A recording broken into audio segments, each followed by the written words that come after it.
बस कुछ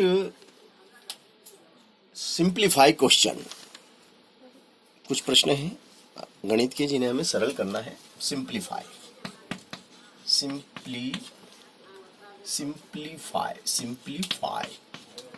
सिंप्लीफाई का मतलब होता है सरल कीजिए। क्या होता है इसका मतलब? सरल कीजिए, सरलतम रूप में लिखिए। सरल कीजिए या सरलतम रूप में लिखिए, सिंप्लीफाई।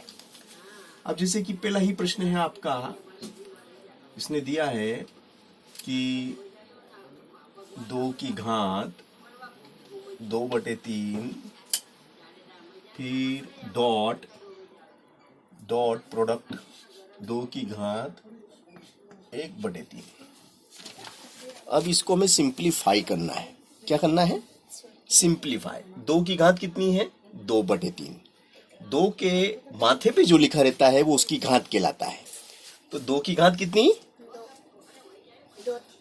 2/3 दिख तो रहा है ना। और ये गुणित, डाट का मतलब गुणा होता है। फिर 2 की घात कितनी? 1/3 है ना। तो अब इसे हमें सिंप्लीफाई करना, सरलतम रूप में लिखना है। तो यहाँ पे घातांक का नियम लग जाएगा। कौन सा नियम लग जाएगा? सूत्र है वो सूत्र है आपका x⁴ इंटू या डॉट बोलो या इंटू बोलो, dot x⁴ v is equal to x⁴a plus b। गुणा अगर आधार समान हो, यदि आधार समान हो तो गुणा करते समय घातें जुड़ जाती है।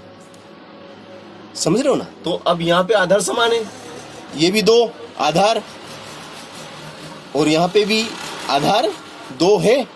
तो आधार समान है तो गुणा करते समय घातें जुड़ जाएंगी। क्या होगा? घातें जुड़ जाएंगी। ये 2, ये वाली घात और ये वाली घात जुड़ गई, तो ये हो गया 2/3 धन 1/3। 2 की घात 2/3 धन 1/3। अब आगे ये 2, 3 और 3 का लसा लेंगे तो कितना आएगा? 3 और 3 का लसा लेंगे तो 3 आएगा। 3 का 3 में भाग देंगे तो 1 बार जाएगा। 1 का गुणा ऊपर वाली में करेंगे, ऊपर कितना है? 2, तो 2 एकम 2 प्लस फिर 3 का 3 में भाग देंगे। इस 3 का 3 में 1 बार, 1 का गुणा ऊपर वाले में करेंगे, कितना हो गया? ये 3/3 है ना। इसका मतलब ये हो गया कि ये 2 की घात ऊपर 2 ने 3/3 और 3 से 3 कट गया 1 बार, तो उत्तर कितना आ गया आपका? 2। उत्तर क्या आ गया आपका? 2। तो सिंप्लीफाई हो गया ये सवाल, आंसर आ गया 2। कितना आ गया? 2। अब ये इस सूत्र की मदद से हुआ, ये सूत्र इसमें लगा, समझ गए ना। अब इसी प्रकार से अगर वो मान लो ये दे देता, ये तो चलो पहला सवाल था। अगर सेकंड सवाल में वो कभी आपको ये दे देता कि भैया 5 की घात है 2/5 फिर डॉट, फिर 5 की घात है 3/5। अब इसको सिंप्लीफाई करो, इसको हमें सिंप्लीफाई करना। समझो, तुम सवाल उतारो मत, है ना। तुम सवाल को समझो, है ना, तुम्हें समझना है। तो 5⁵ इंटू 5⁵3/5। देखो ये आधार कहलाता है, ये आधार कहलाता है। और 5 के माथे पे जो लिखा हुआ है वो उसकी घातांक कहलाती है। तो 5 की घात कितनी है? 2/5। यहाँ 5 की घात कितनी है? 3/5। आधार दोनों के सेम है मगर घातें अलग अलग हैं, ठीक है ना। तो ये सूत्र वापिस यही सूत्र लग जाएगा, है ना। तो घातांक आधार समान है, इसलिए घातांक क्या हो जाएगी? जुड़ जाएगी। तो 2/5 धन 3/5, तो क्या होगा? 5। इस 5 और इस 5 का क्या लेंगे? एलसीएम लेंगे। 5 और 5 का एलसीएम कितना आएगा? 5 आएगा। 5 में 5 का भाग देंगे, 5 में 5 का भाग देंगे, कितनी बार जाएगा? 1 का गुणा ऊपर वाली में करेंगे, 1 दूनी 2, फिर 5 का फिर 5 में भाग देंगे 1 बार, 1 तिया 3। इस तरीके से 5 की घात कितनी होगी? 2 ने 3 5, वो नीचे फिर 5 और 5 से फिर 5 कट गया, तो उत्तर कितना आ गया? 5। तो समझ गए ना सिंप्लीफाई कैसे होता है, सवाल को कैसे हमने सरल करा, कैसे सिंप्लीफाई करा, है ना। इसी से रिलेटेड अब अगला क्वेश्चन है आपका 32 की घात 1/5। तीसरा क्वेश्चन, क्वेश्चन नंबर 3 क्या है, 32 की घात 32 की घात 1/5, 32 की घात 1/5, है ना। अब 32 की घात कितनी है, 1/5। तो अब 32 के आप टुकड़े करेंगे तो 2 के कितने टुकड़े होंगे, 2 के 5 टुकड़े होते हैं। देखो कैसे बता देता हूं मैं अभी। 2 दूनी 4 दूनी 8 दूनी 8 दूनी 16 दूना 32, और इस पूरे की घात कितनी होगी, 1/5। तो ये हो गया आपका 2 की घात 1 2 3 4 5, 2 कितनी बार है, 2 5 बार है, और इस पूरे की घात कितनी है, 1/5। 2 5 बार है और पूरे की घात फिर 1/5।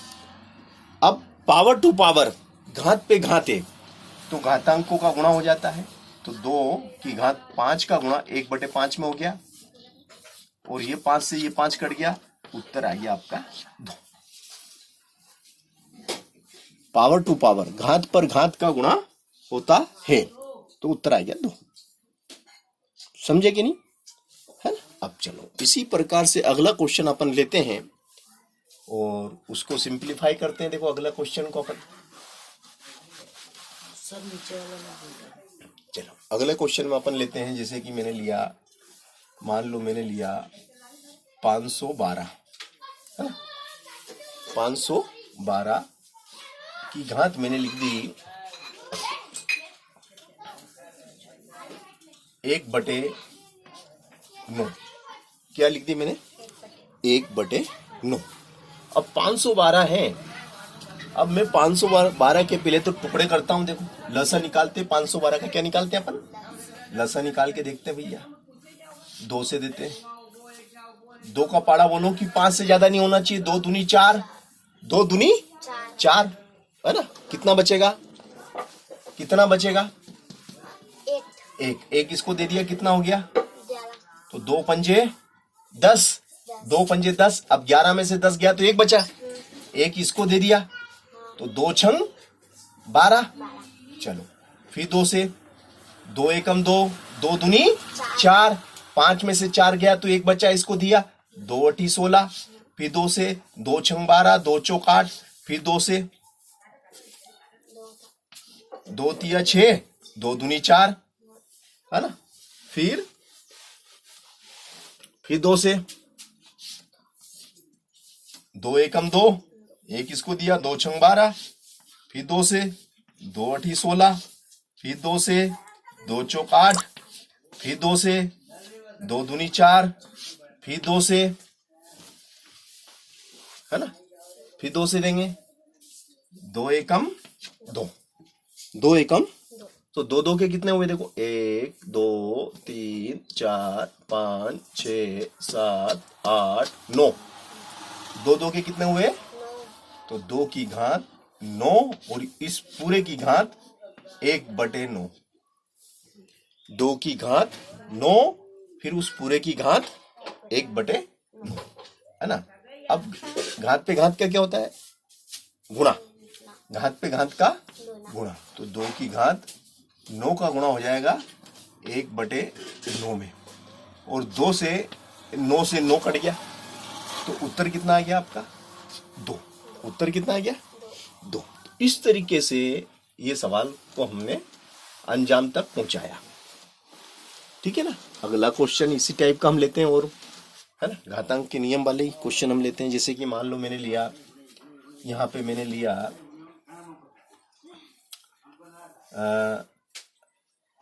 यहाँ मैंने लिया 2 की घात 7 भागित 2 की घात 3।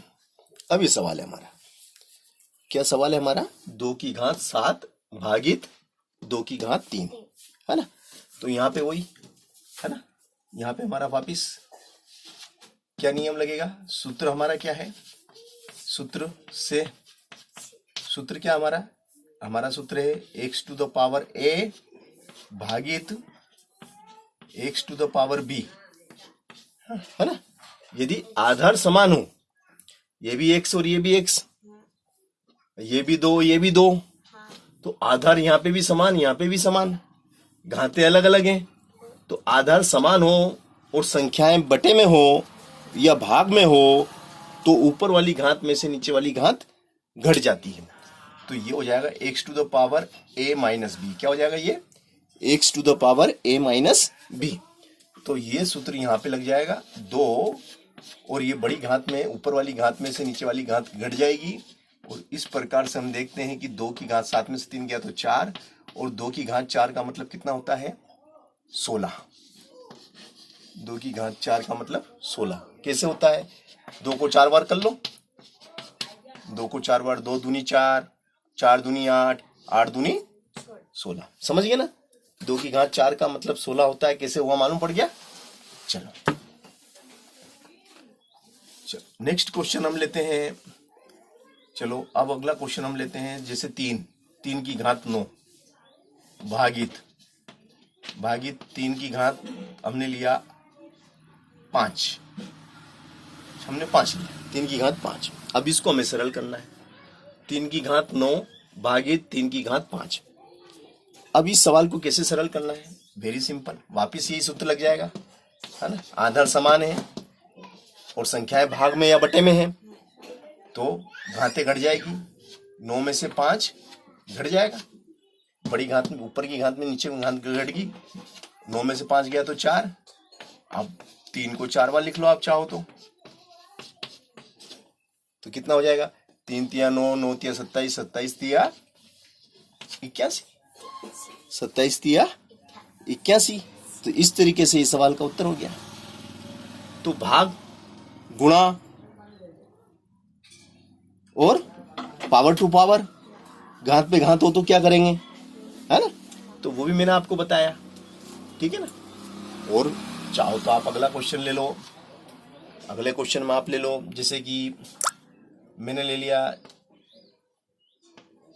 625, है ना, 625 की घात 1/2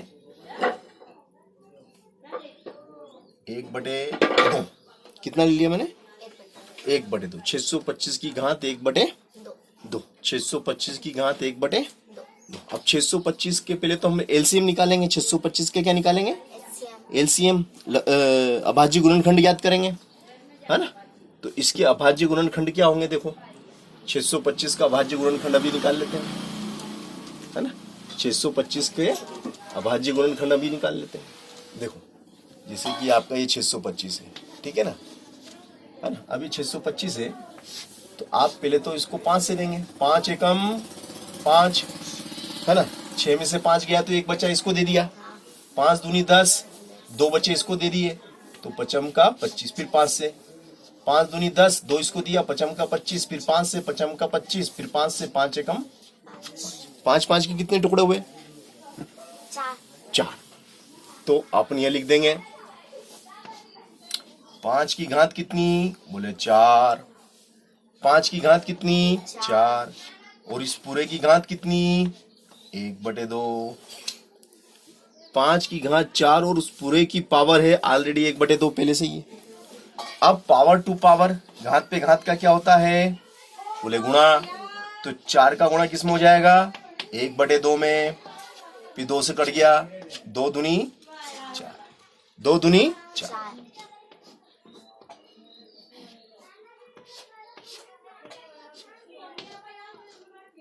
5 की घात 2 कितना होता है, 9, 5 गुणित 5, 5 की घात 2 का मतलब होता है 5 गुणित 5, बोले तो 5 का 25, 5 का 25, समझ गए क्या नहीं।